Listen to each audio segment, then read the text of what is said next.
এগুলো কি করছেন? আমি ওর বন্ধুর সাথে দেখা করতে যাচ্ছি। অফিসে একজন মুচি। আপনার বন্ধু একজন মুচি? তুমি এখানে ওয়েট করো, আমি ওর সাথে দেখা করে আসি। আরে আমিও চলে আসলাম। তুই এসছিস? তোকে না দেখতে পারলে তো ভালো লাগে না। আমাকে না দেখলে ভালো লাগে না? কাজ নেই তাই এখানে এসে বসে থাকি। ওই হলো আর কি। সকালে কিছু খেয়ে এসেছিস? না রে, তুই খেয়েছিস? হ্যাঁ, আমার আর খাওয়া। সকাল থেকে একটাও কাস্টমার নেই। কাকা কোথায় যে খাবো? আমি জানতাম তুই খাসনি, তোর জন্য রুটি নিয়ে এসেছি।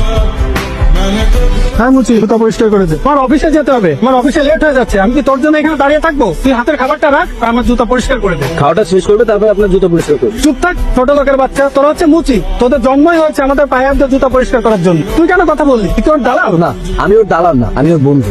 আপনি খুব এখান থেকে চলে যান। আমার বন্ধু আপনার মতো মানুষের পায়ে হাত দিয়ে জুতা পরিষ্কার করতে পারে। যান। দিলি তো আমার কাস্টমারটা নষ্ট করে দিলি। তোকে কেউ কোনো কিছু বললে আমি সহ্য করতে পারিনি। কোথায় যাচ্ছিস? শোন, আপনার বন্ধু একজন সামান্য মুচি, আপনি তার সাথে এইভাবে স্বাভাবিক জীবনযাপন করছেন? তার কারণ হলো আমার বন্ধু পেশা একজন মুচি, আর আমি একজন কোটিপতি হয়ে গেছি।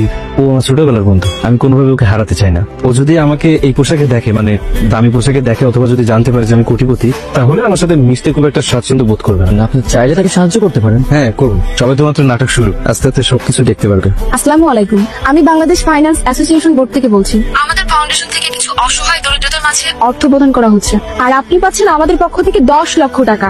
আমাকেও দেওয়া হচ্ছে? জি, ইতিমধ্যে আপনার মোবাইল ব্যাংকিং এর মাধ্যমে টাকাটি পাঠানো হয়েছে। যে টাকাটি আপনার কাছে পাঠানো হয়েছে, টাকাটি